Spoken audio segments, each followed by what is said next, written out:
Authority does not need proof when it speaks first. It only needs confidence. In towns like Ridgefield County, Ohio, reputation travels faster than facts, and once it settles, it hardens. Institutions protect reputation before they protect people. They call it stability. They call it responsibility. They call it concern. But when authority moves too quickly, it is rarely protecting the truth. It is protecting itself. Ridgefield looked like the kind of place where nothing truly damaging could happen. Tree-lined streets, evenly cut lawns, high-performing schools, and board meetings that ended on time. The high school banners celebrated academic excellence and ethical leadership. Parents believed in the system because the system had always appeared to work. Thomas Avery Hale believed in systems too, though for different reasons. As a former compliance analyst, he had spent years reviewing internal investigations for a healthcare network, examining documentation not for emotion but for sequence. He trusted process when it was honest. He distrusted it when it moved too smoothly. His son, Evan Hale, had built his reputation quietly. An honor student with a reserved temperament, Evan moved through the halls without drawing attention. Teachers appreciated his consistency. Coaches respected his discipline. He was not charismatic in the loud sense, but he was steady, and steadiness carried its own weight. Superintendent Charles Whitmore understood weight differently. He carried authority with polish and practiced composure. His voice never rose. His posture never slouched. His statements were measured, deliberate, and designed to reassure. In Ridgefield, Whitmore was not simply an administrator. He was a symbol of order. The announcement came through an official district email late on a Tuesday afternoon. It referenced a testing irregularity discovered during standardized assessment audits. The message emphasized integrity and immediate corrective action. It stated that a student had been identified in connection with the breach. The student's name was not included in the email, but within hours, it circulated through parent networks with quiet certainty. Evan Hale. Before any formal investigation concluded, Whitmore appeared before local press inside the high school media center. He spoke calmly about the district's deep concern and its unwavering commitment to fairness. His expression reflected measured disappointment rather than anger. There were controlled smiles when he referenced the strength of Ridgefield's values. There was no hesitation in his language. The conclusion had already settled. Thomas watched the recording that evening without outward reaction. Evan sat at the edge of the living room couch, hands folded, posture straight. There was no screaming in that house. No frantic defense. No desperate calls to neighbors demanding belief. Thomas had taught his son that volume rarely replaces evidence. The shift in Ridgefield began quietly. Neighbors who once lingered during evening walks now offered polite nods and moved along. Faculty members who had previously praised Evan's discipline adjusted their tone to professional distance. No one accused him openly. No one shouted. But warmth cooled into careful neutrality. Thomas requested documentation the following morning. His email was respectful and concise, citing district transparency policies. He asked for the incident report, the testing access logs, and the administrative review timeline referenced in the public statement. He did not argue innocence. He requested sequence. When the documents arrived, he printed them and laid them across the dining room table.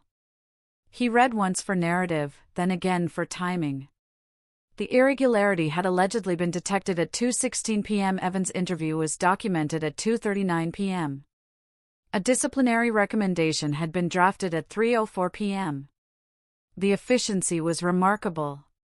Conclusions formed almost immediately after questions were raised. Something feels off. The language of the report carried certainty rather than inquiry. It did not describe an evolving investigation. It described a finished story. Thomas recognized the tone. He had seen it before in corporate summaries written to withstand scrutiny rather than invite it. He compared the timestamps against the testing lab's access logs. The server cabinet required administrative badge authorization.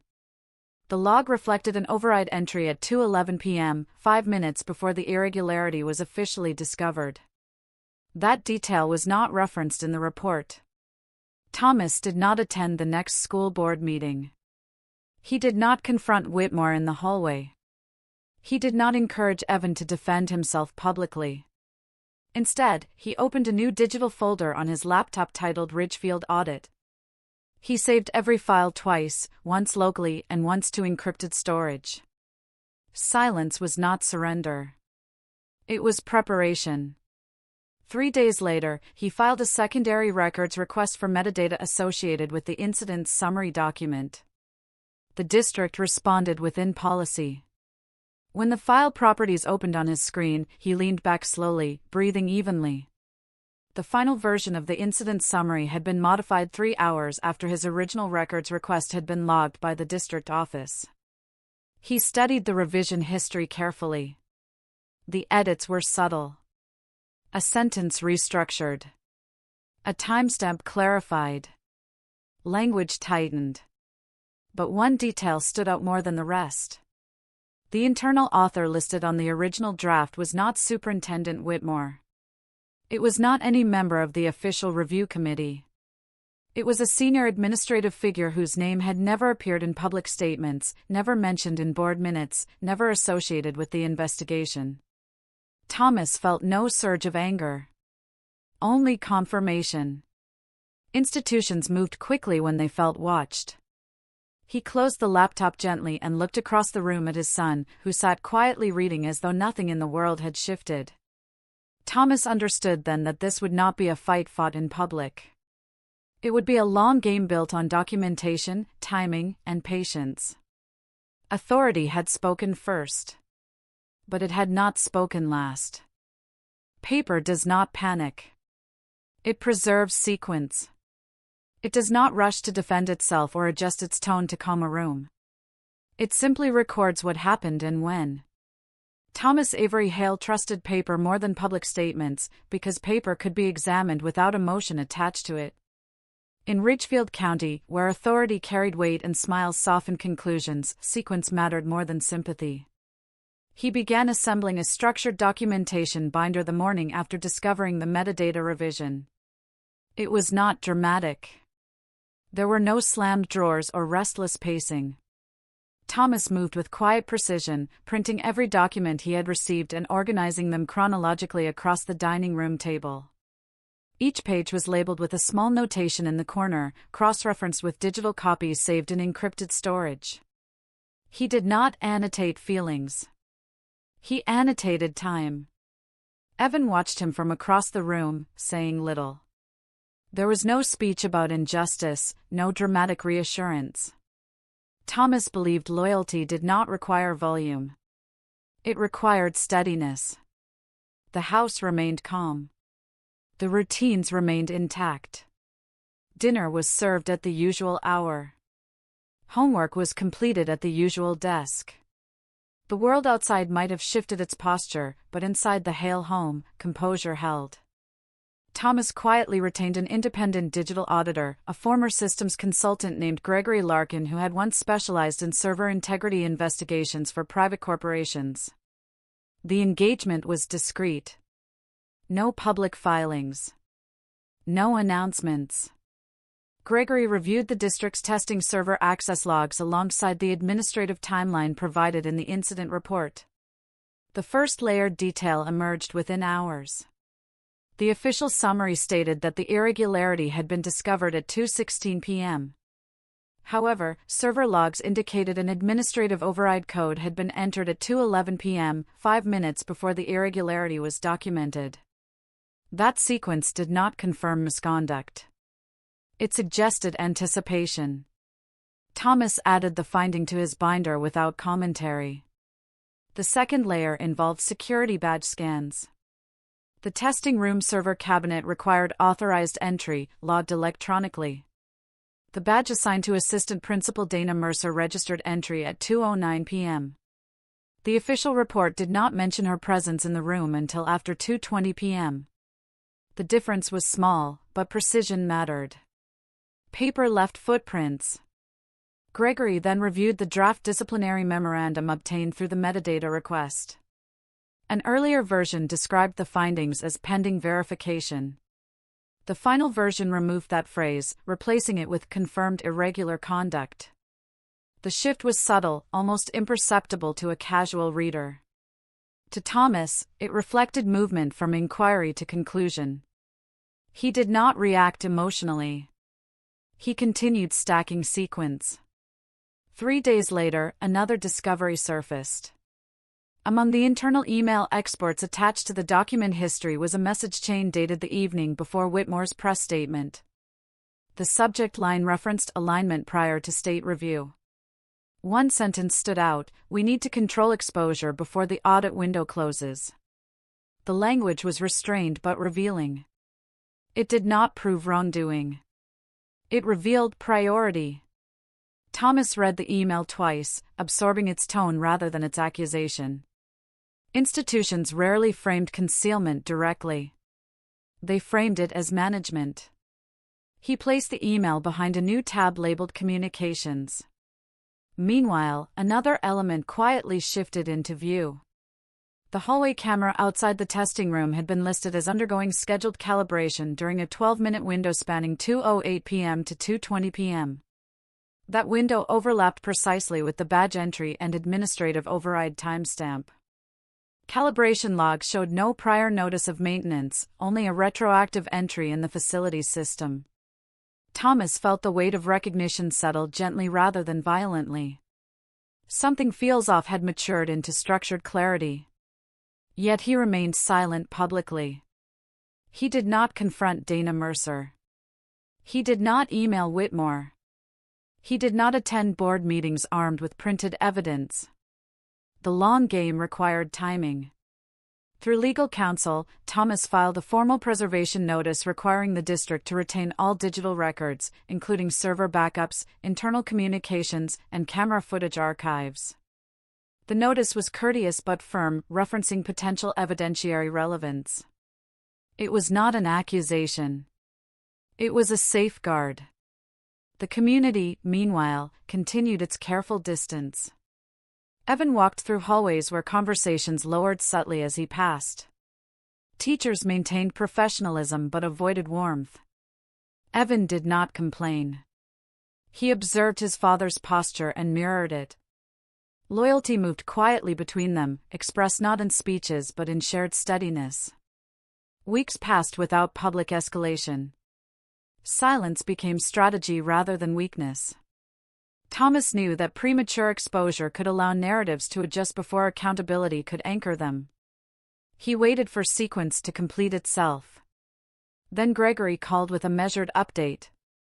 The district's internal server stored footage locally, but policy required nightly synchronization to a third-party cloud archive. While the hallway camera file had been marked as calibrated during the key window on the district server, the cloud archive might contain an earlier, unedited version prior to local modification.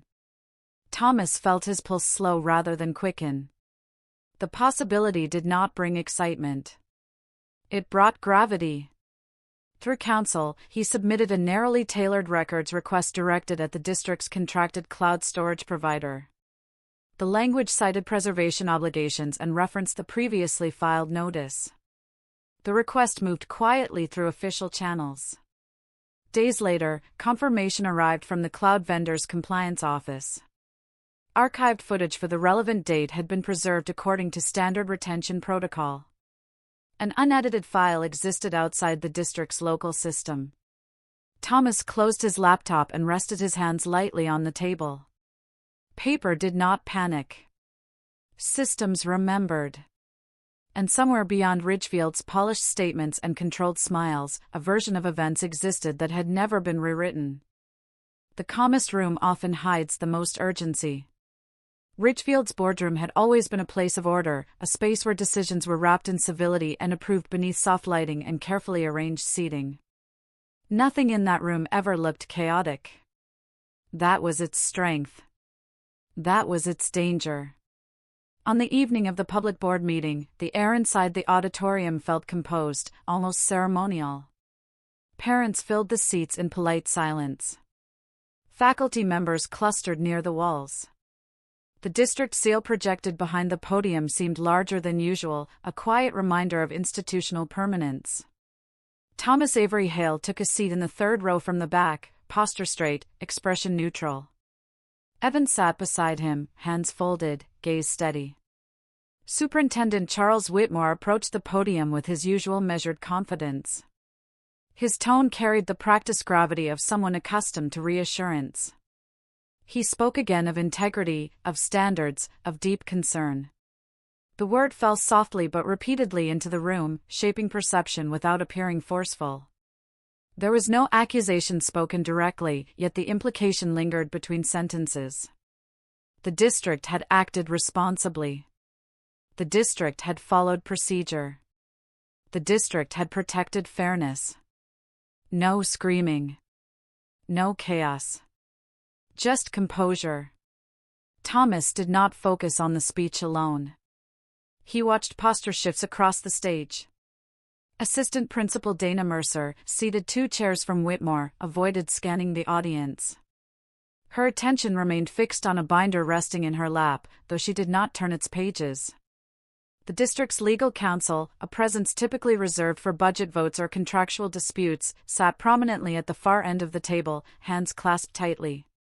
His attendance felt unusual for a routine update. Thomas carried a thin folder under his arm.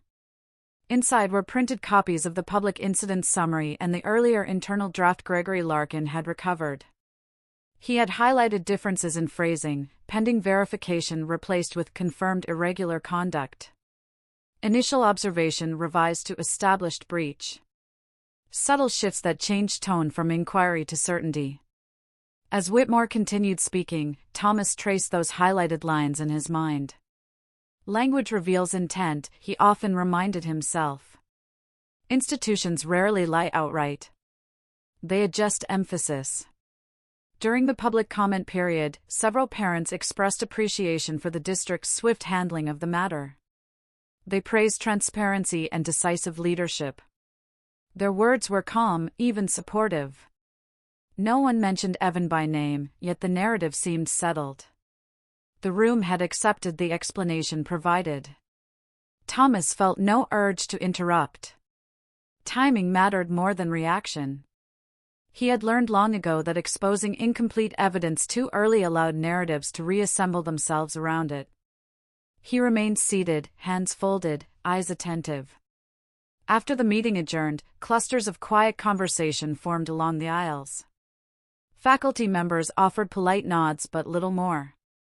Evan walked beside his father without lowering his gaze. Social isolation had begun to settle around him, not through open hostility but through absence. Invitations slowed. Messages grew infrequent. Yet inside their home, Thomas maintained steadiness. Dinner conversations remained ordinary. Homework was reviewed without tension. Protection did not require speeches, it required presence. Later that evening, Thomas reopened the testing access logs and compared them again with the administrative review timeline presented publicly. The integrity review, according to internal documentation, had been initiated at 2:05 p.m. The alleged misconduct timestamp cited in the public summary was 2:16 p.m. The sequence implied that investigation began before the breach was officially detected. Something feels off. The pattern was not loud. It was quiet and structural. Paper left footprints that public remarks did not erase. He added another page to his binder, outlining the discrepancy in measured language. He did not annotate accusation. He recorded sequence. Each discovery deepened his resolve without inflaming his demeanor. Long games were not played in anger, they were played in patience. Gregory's analysis continued in the background. The cloud archive request had moved forward. Thomas had not disclosed this publicly. He had not referenced it during the meeting. Silence remained intentional. 2 days after the board meeting, confirmation arrived from the Cloud Storage Compliance Office. The requested hallway camera footage had been retrieved from independent archival servers. Unlike the district's local copy marked as undergoing calibration, the cloud file remained untouched. Thomas sat at his desk and opened the encrypted file Gregory had forwarded. The timestamp began at 2:06 p.m. The hallway outside the testing room appeared calm. Students moved in ordinary rhythm. At 2:09 p.m., Assistant Principal Mercer's badge registered entry into the testing suite. At 2:11 p.m., the server cabinet access log aligned with the administrative override code previously identified. The footage did not cut at 2:08 p.m. It continued. 14 uninterrupted minutes of hallway activity unfolded, contradicting the district's claim of scheduled calibration during that window. Thomas did not feel vindication. He felt gravity. The room around him remained silent, but the sequence had shifted irreversibly. The calmness in the boardroom now carried new meaning. Composure had masked urgency. He closed the laptop gently, resting his palms on the desk. Evan studied across the hall, unaware that the story being told about him had just fractured beneath the weight of preserved truth. The cloud archive had revealed 14 minutes of footage never disclosed to investigators, and within those minutes lay the part of the story Ridgefield had never intended to show. Systems remember what power hopes disappears. They do not carry emotion. They do not soften language. They record movement, light, entry, exit. And when preserved correctly, they tell stories without raising their voices. Thomas Avery Hale understood that now with a clarity that felt less like anger and more like inevitability. The archived footage arrived through encrypted transfer late in the evening. Gregory Larkin had already verified its authenticity through hash validation and timestamp integrity checks. The file originated not from Ridgefield's internal server but from the district's contracted cloud archive, preserved automatically beyond local administrative control. It had not been recalibrated. It had not been trimmed. It had not been rewritten. Thomas opened the file slowly, seated at his desk, posture steady. The hallway outside the testing suite appeared as it always did during mid-afternoon rotations. Students moved calmly between classrooms. The light from high windows cast long, unremarkable shadows across polished tile. At 2:07 p.m., Evan entered the testing room carrying his binder, expression neutral, pace unhurried. There was no agitation in his stride, no glance over his shoulder, no behavior that hinted at misconduct. He moved like a student who expected an ordinary exam. 2 minutes later, at 2:09 p.m., Assistant Principal Dana Mercer approached the same corridor. Her badge registered entry into the secured testing suite. The timestamp aligned precisely with the server cabinet access log Thomas had reviewed days earlier. At 2:11 p.m., the administrative override code was entered into the testing server. The footage did not distort. It did not freeze. It continued. For 14 uninterrupted minutes, the camera recorded ordinary hallway stillness. No visible disruption. No suspicious exchange. At 2:21 p.m., the image flickered once. Then it cut abruptly to black. Thomas did not flinch. He rewound the segment twice, observing frame by frame. The cut was not gradual. It was not a system error or signal degradation. The metadata embedded in the file indicated manual interruption. A user credential had accessed the camera interface and terminated the feed. Gregory confirmed what Thomas already sensed. The interruption did not originate from the hallway unit itself. It was executed through the centralized administrative console. That required elevated credentials. Thomas leaned back in his chair, hands resting lightly on the desk. There was no surge of rage. No whispered accusation. Only confirmation. Something feels off had matured into structured clarity. He printed still frames from the footage, Evan entering calmly. Mercer entering minutes later. The uninterrupted sequence leading to the sudden termination. Each frame was labeled with timestamp and digital signature verification. He placed them into a new section of his binder titled Cloud Archive Verification. The timing alignment deepened the narrative. At 2:11 p.m., the server override was logged. At 2:16 p.m., the irregularity was officially documented. At 2:28 p.m., the draft disciplinary memorandum was created. At 3:02 p.m., the board chair received notification of a confirmed breach. The progression was efficient, almost choreographed.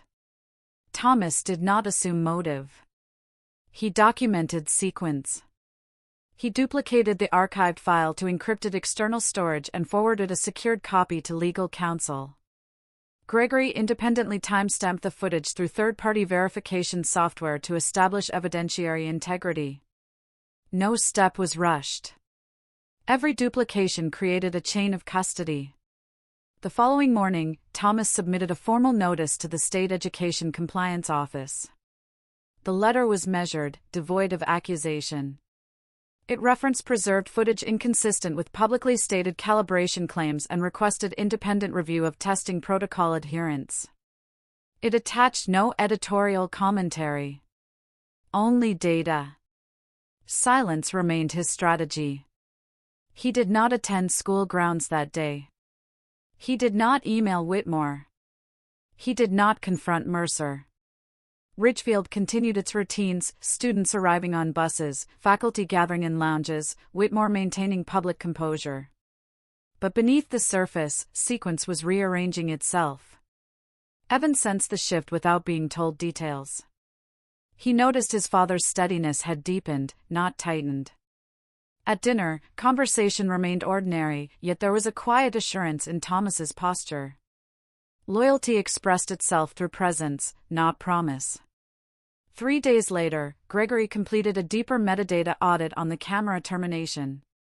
The user credential associated with the manual interruption was not assigned to Dana Mercer. It was not assigned to facilities staff. It belonged to a higher administrative tier, credentials reserved for district-level oversight. Thomas read the report slowly, breathing evenly. Elevated credentials were limited. Access logs showed that the interruption had been executed remotely through the superintendent's secure administrative console. He did not speak the implication aloud. He did not allow it to transform into anger. Institutions often relied on hierarchy to disperse accountability. But hierarchy also left trails. He added the credential trace report to his binder and closed it carefully. Outside, Ridgefield's evening light softened across manicured lawns. Inside, the architecture of concealment was no longer theoretical. The record they forgot to erase had done more than preserve footage. It had preserved sequence. And the authorization trail for the camera shutdown traced unmistakably to superintendent-level credentials. Truth delivered too early can be buried. Thomas Avery Hale understood that exposure without structure only invited denial, and denial from authority often arrived wrapped in reassurance. Timing, when aligned with documentation, could turn quiet evidence into irreversible consequence. Protection was not always immediate. Sometimes it required waiting until the ground beneath a narrative softened on its own. The quarterly state audit window approached in late October, a routine oversight cycle Ridgefield had passed without incident for years. Most districts treated it as procedural formality. Thomas treated it as alignment. He had no interest in public confrontation before the audit team stepped onto district grounds. Evidence delivered into the wrong room at the wrong hour could be reframed, redirected, or quietly diluted. Evidence delivered into the right system at the right moment could not. He prepared 3 simultaneous submissions, each carefully constructed and free of accusation. The first was directed to the State Education Integrity Division. It included verified cloud archive footage, metadata certification, badge access logs, and the documented timeline discrepancies between public statements and internal drafts. The language was measured, almost clinical, requesting formal review of compliance with state testing protocol standards. The second submission went to the district's insurance carrier. Thomas referenced potential exposure relating to documentation integrity and digital record alteration. Insurance carriers did not respond to emotion. They responded to liability. The attached files raised questions about supervisory authorization and oversight control. He understood that financial risk often accelerated institutional introspection. The third submission was addressed to the external accreditation board responsible for evaluating Ridgefield's academic standards. He did not accuse. He requested clarification on whether reported calibration procedures aligned with accreditation compliance guidelines. He attached the same documentation, allowing Sequence to speak on its own. All three submissions were sent within the same hour, routed through counsel to ensure chain of custody preservation. Silence remained intact publicly. Thomas declined a local reporter's inquiry that had surfaced quietly after whispers of audit involvement reached community circles. He offered no statement, no commentary, no emotional defense. Evan's name did not appear in any public rebuttal. Within days, pressure shifted subtly but unmistakably. The insurance carrier acknowledged receipt and opened an inquiry into administrative override authorization. The accreditation board requested preliminary clarification from district leadership regarding footage retention practices. The State Education Integrity Division confirmed that the matter would be reviewed during the upcoming audit visit. In Ridgefield's central office, posture began to change. Administrative staff moved with increased deliberation. Calendar entries adjusted. Legal counsel's presence expanded. Superintendent Charles Whitmore continued to project composure, issuing a brief statement emphasizing cooperation with routine review processes. The word routine appeared frequently, paired again with concern. Thomas read the statement without reaction. He understood the language of containment. 2 weeks before the audit team's arrival, Gregory Larkin uncovered another document within the internal communications export. It was a memorandum circulated among senior administrators with the subject line alignment prior to review. One sentence stood out with quiet precision: "We need alignment before audit exposure to avoid unnecessary escalation." The phrasing was cautious, yet unmistakable. Alignment suggested adjustment. Exposure suggested risk. Thomas printed the memo and placed it behind the Cloud Archive Verification tab. He did not highlight it in red. He did not annotate it emotionally. He allowed it to remain what it was, a record of priority. Evan noticed the atmosphere at school shifting in small ways. Faculty conversations seemed more guarded. Assistant Principal Dana Mercer moved through hallways with tighter focus, avoiding prolonged interaction. Some students resumed casual greetings with Evan, uncertain but less distant than before. Rumor had begun to fracture under the weight of uncertainty. At home, Thomas maintained steadiness. Evenings were calm. Meals were shared without dramatic discussion of investigation. Protection remained practical rather than theatrical. Evan did not need speeches. He needed structure. The audit team's arrival date was confirmed for the first Monday of November. Thomas marked it quietly on his calendar. He had timed the submission so that external review would intersect with internal narrative control. The overlap left little room for recalibration. 2 days before the audit team's scheduled arrival, a brief district announcement was released through internal staff email. Assistant Principal Dana Mercer had submitted her resignation, effective immediately, citing personal reasons and a desire to pursue new opportunities. The message was concise and devoid of detail. It thanked her for years of service and wished her well. Thomas read the announcement in silence. Resignations often arrived before questions did. He did not interpret the departure as victory. He interpreted it as movement. Systems under scrutiny shed pressure where they could. That evening, he closed his binder carefully and placed it back inside the locked cabinet in his study. The audit team had not yet stepped into Ridgefield's offices. The state had not yet issued findings. But Sequence had begun to rearrange itself in ways no press conference could fully contain.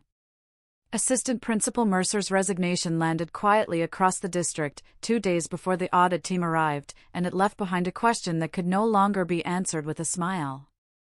Justice moves slowly, but it moves forward. It does not rush through hallways or announce itself with raised voices. It arrives in letters, in formal notices, in carefully worded determinations that alter posture long before they alter headlines. In Ridgefield County, the shift began without spectacle. The State Education Integrity Division formally opened a misconduct inquiry 3 days after the audit team completed its on-site review. The notification letter was measured and procedural, citing discrepancies in digital record preservation, administrative override authorization, and documentation sequencing. It did not accuse outright. It identified concerns requiring further examination. The word concern appeared again, though now it belonged to investigators rather than administrators. Thomas Avery Hale read the notice at his kitchen table, sunlight filtering through the window as it always had. He felt no surge of triumph. Only gravity. Systems were now examining systems. The long game had crossed into official process. Investigators outlined 3 potential areas of violation under state compliance statutes: evidence tampering, obstruction of review procedure, and abuse of administrative authority. The phrasing was clinical. It did not reference Evan by name. It did not reference emotion. It referenced sequence, authorization trails, and preservation obligations. Within a week, Superintendent Charles Whitmore was placed on administrative leave pending the outcome of the inquiry. The district issued a brief statement affirming cooperation and reaffirming commitment to transparency. The tone remained composed. The smile remained measured. But the posture had changed.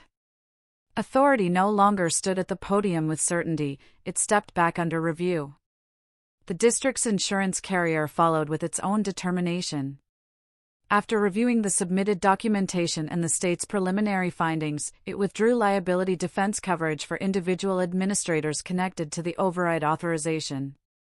The policy would continue to cover the district entity itself, but individuals were advised to retain private counsel. Financial protection had shifted. Pressure intensified quietly. Thomas declined a second request from a regional news outlet seeking comment on Whitmore's leave. He offered no statement. No vindication. No emotional recounting of the months behind him. Silence was not restraint now, it was discipline. He understood that public reaction could dilute procedural clarity. The process needed space. At school, the atmosphere adjusted again. Faculty members regained small gestures of familiarity toward Evan. A counselor requested to review his academic file, citing procedural fairness review. Within days, the disciplinary notation attached to his record was marked as suspended pending investigation outcome. It was not yet erased, but it no longer carried finality. Evan noticed the shift without celebration. He walked the halls with the same posture he had always carried, but the air around him felt less heavy. Some classmates offered cautious conversation. Others remained uncertain. Restoration rarely happens instantly. It unfolds gradually, like light returning after a storm. Thomas filed a formal motion through council requesting permanent preservation of all digital evidence related to the investigation. The filing cited chain of custody protocols and referenced the Cloud Archive verification report. It was not adversarial. It was protective. Digital memory, once preserved, should not depend on goodwill.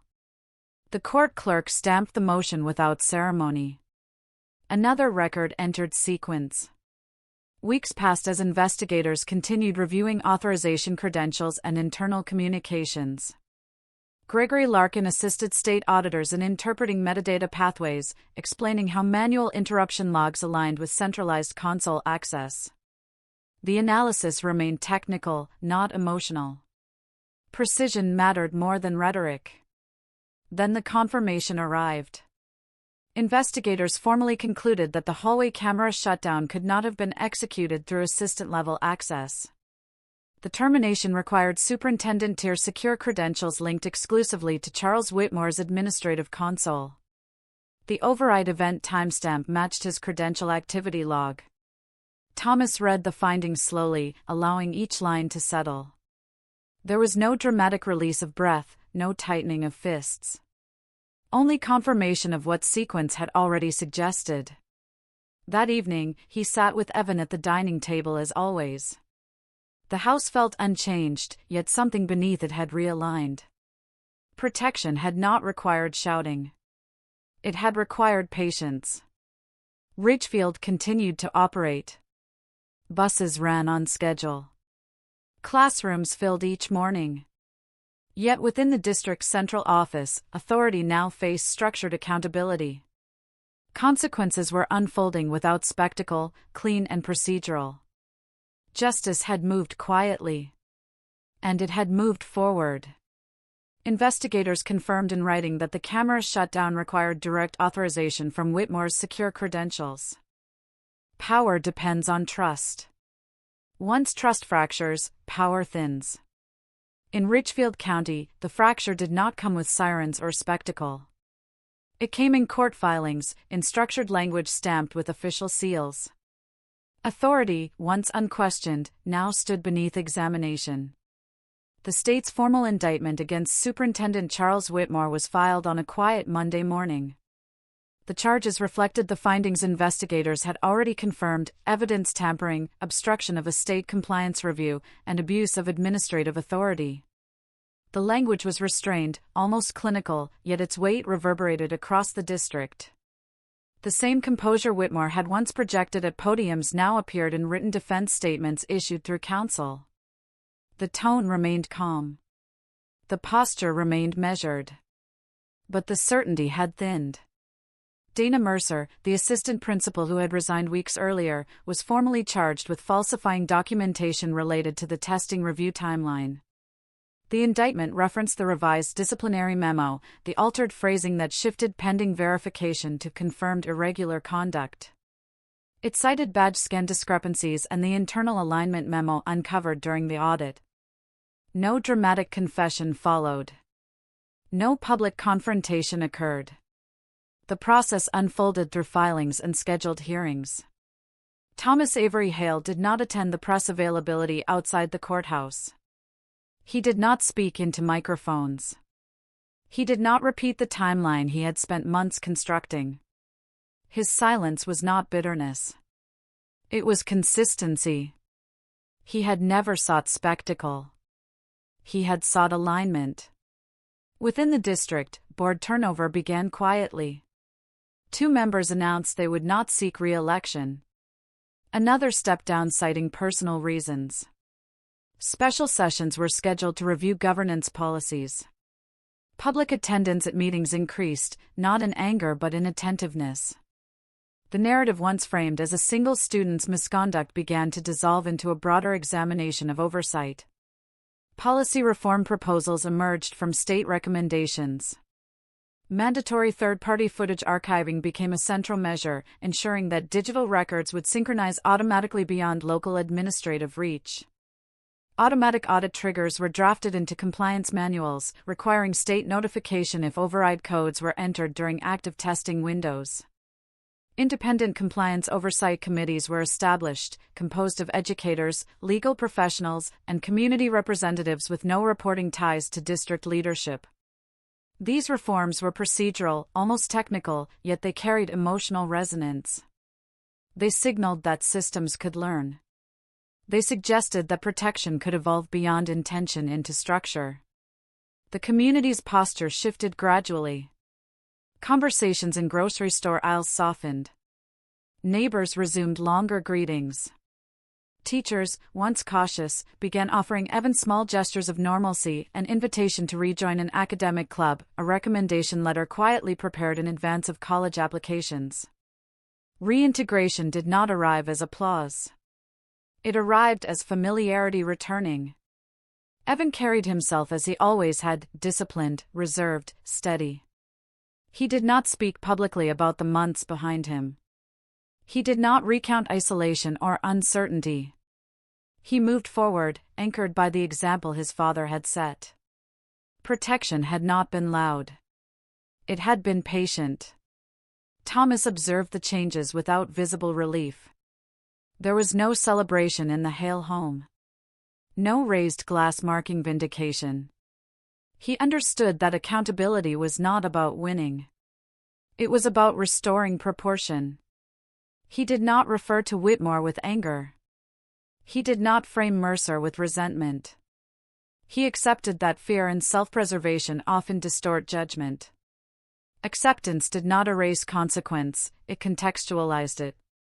Legal proceedings advanced methodically. Court documents unsealed internal emails, including the message referencing alignment before audit exposure. The language appeared stark when placed in public record, stripped of internal framing. It revealed not chaos but calculation. Authority had attempted to manage perception before managing truth. As weeks passed, Ridgefield's trust recalibrated. It did not collapse into cynicism. It matured into awareness. Institutions remained necessary. But they were no longer immune from scrutiny. Thomas continued his routines, morning coffee at the kitchen table, evening walks along the same quiet streets. The world looked unchanged, yet beneath it, accountability had rooted itself. The court clerk announced a final hearing date where the authorization emails and credential logs would be entered permanently into the judicial record. That hearing would not determine public opinion, it would determine historical fact. And once entered, the record would no longer belong to narrative. It would belong to law. Protection is not loud. It is relentless. It does not arrive with applause or dramatic declarations. It arrives in courtrooms where records are read into permanence, in rulings that do not tremble, in systems that decide to correct themselves because someone refused to look away. The final hearing in Ridgefield County unfolded without spectacle. The courtroom was orderly, the tone restrained. Court clerks entered authorization logs, credential reports, archived footage verification, and internal emails into the official record. Each document was read with careful precision, its language stripped of public spin and placed inside legal permanence. The authorization trail for the camera shutdown was confirmed under oath, tied directly to Superintendent Charles Whitmore's secure administrative credentials. There was no raised voice when the court affirmed the findings. The conviction rested on evidence tampering, obstruction of state compliance review, and abuse of administrative authority. Clean procedural sentencing followed, measured and unembellished. Whitmore's legal counsel spoke in controlled tones about responsibility and lapse in judgment. The court responded in equally controlled language about duty and breach of trust. Authority, once insulated by reputation, now stood accountable to sequence. Dana Mercer's charges were resolved through a formal plea acknowledging falsification of documentation related to the testing review. Her sentencing reflected cooperation with investigators. There were no dramatic statements from either side. No one sought public humiliation. The process was not about spectacle. It was about correction. In the weeks that followed, a civil settlement concluded quietly. The district agreed to fund an independent ethics oversight endowment dedicated to long-term compliance monitoring and external auditing. The fund would support annual digital integrity reviews and training for administrative leadership. The language of the settlement did not reference emotion. It referenced responsibility. A scholarship was established in Evan Hale's name, awarded annually to a student demonstrating academic integrity and commitment to ethical leadership. The announcement was brief, delivered during a school assembly that felt less ceremonial and more reflective. Evan did not stand at a podium. He did not recount what had happened. His name was spoken not as controversy, but as restoration. At the state level, legislators advanced a regulation requiring immutable cloud archiving for all public school security footage and testing system access logs. The measure passed with bipartisan support, framed as modernization of digital accountability. Systems would now synchronize automatically to third-party storage beyond administrative reach. Deletion would no longer equal disappearance. Thomas Avery Hale observed these changes without public commentary. He declined interview requests once more.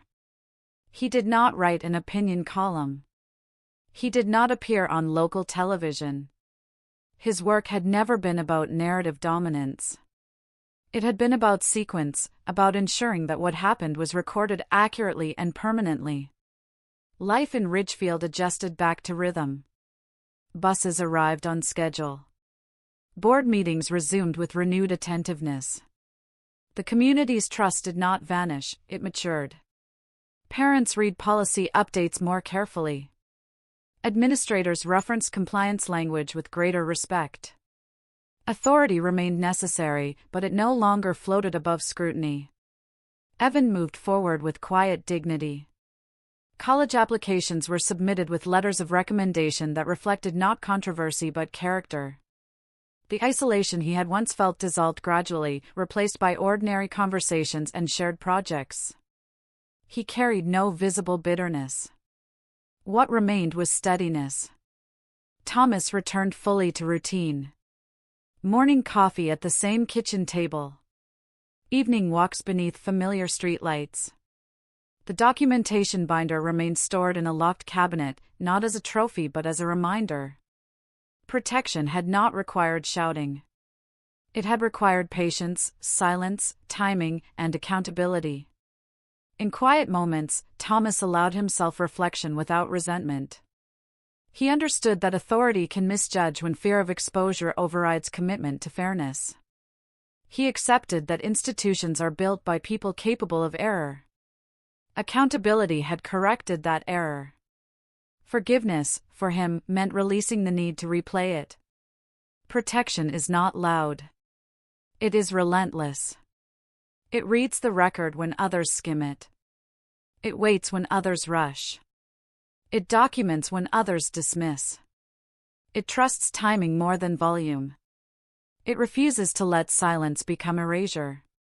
They believed authority would silence the truth. They underestimated a father who never stopped reading the record.